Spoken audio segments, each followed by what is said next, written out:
I'm a programmer, a student, and an entrepreneur. So today I am going to give you all an old person speech about how I came to be where I am. I'm only 23 years old, and I feel very young, but my journey is still very much a work in progress.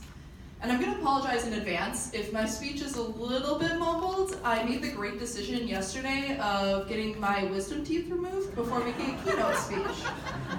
Good choices. At least the swelling has gone down. Yesterday I looked like a chipmunk on half of my face. It was great times. 14 years ago, I started programming with making my Neopets website. I wish everyone started the way I did, at a younger age. I've taught people from about 7 years old to 30 years old to code, and I think it's a lot easier to learn when you're younger. When you get older, you get impatient. You want to build Facebook in a day, and that's just not how it works. Starting at the age of 10, I was just excited to see the colors on the screen change. I was okay with taking other people's code, tweaking it, learning from it, and eventually making it my own. From there, I did a lot more with HTML and CSS, making MySpace templates back when you could do that, and helping my friends with their profiles look nice. I learned JavaScript along the way, but I wasn't the genius programming child that many adults made me out to be. I just liked playing with code.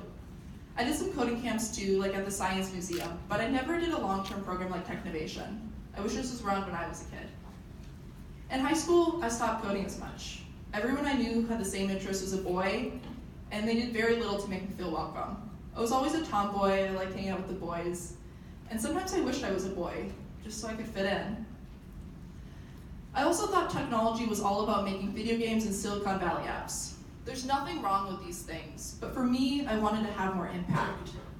I watched too many documentaries on food issues and hunger, and I decided I wanted to study food systems and tackle these issues. I thought my love for computers was absolutely incompatible with this vision, and I stopped coding altogether. Flash forward a few years through college a bit, I decided to go to Kenya for 6 months on a study abroad trip. I learned so much from that and grew as a person. I could have many speeches on all the things I learned in Kenya, but I'm just going to say this: go study abroad and travel the world if you can. It made me grow as a person, but also, surprisingly, it brought me back to technology. In Kenya, pretty much everyone has a flip phone. On this, there's a program called M-Pesa, where you can exchange money with each other.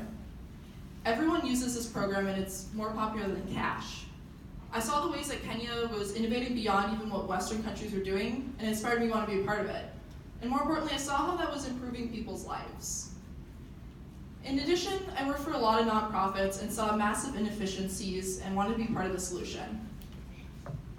So, this is supposed to be an inspirational speech, so I'm not going to go into every challenge I faced, but believe me, it wasn't always easy. Sometimes my male classmates didn't respect me, and I had a lot of other challenges in life.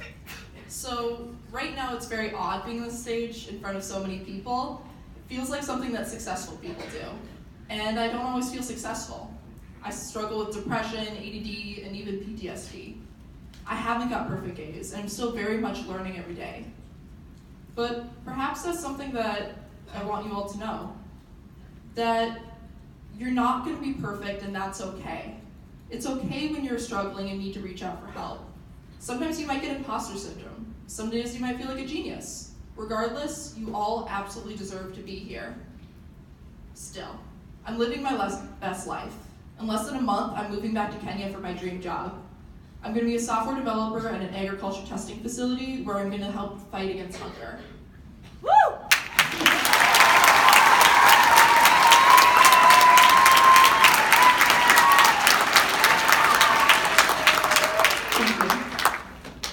So, if you take anything away from my ramblings, there's a few things I want you to keep. First, stick together as girls and non-binary people. I wish I had this community when I was younger. Sometimes it's uncomfortable to ask boys questions. I know it shouldn't be, but it is. I've been afraid to ask questions because I didn't want to look dumb and feel like I'm representing all women. If you're in my shoes, know that you are an individual, you are still learning, and you have every right to ask all the questions that you need. But having a group of people you trust and have your back is important. Luckily in college, I found a great group of women and queer people in computer science that have my back. It's like a sisterhood where I know that anyone I approach will be there and supportive of me. Second, computer science is hard, but it's worth it. I'm lucky I love the challenge, but I'm not going to pretend like it's easy. I like to think of coding challenges as a puzzle. The harder the puzzle, the more rewarding it is when you solve it. If you're struggling, know this is normal. Use your resources, whether it be mentors, friends, and Google. Third, you can combine computer science and absolutely anything and make a promising career. I've had students in robotics camp that didn't see the point because they were into fashion or medicine. Heck, I didn't see the point because I wanted to help solve world hunger. The truth is, though, that you can combine computer science in just about any field and have a great job. I've met women at Medtronic that are helping to save lives. I've met a woman at Google who's working on computer vision so you can see an avatar of yourself trying on clothes before buying it online. All of this is valid and good. Take what you love, mix a little data and code in there, and you'll be a lot more impactful. And frankly, you make a lot more money.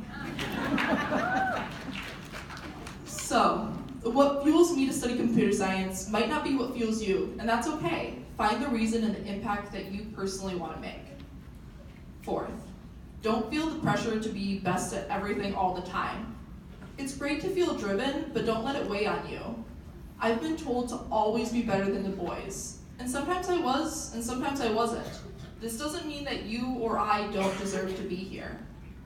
Finally, have fun and enjoy the moment. I know that moments like this can be super intense.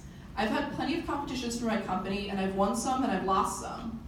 If you're doing what you're passionate about, it doesn't matter where your score is or if you get a trophy. You've learned so much along the way, and I was thrilled to see all the amazing things you did today.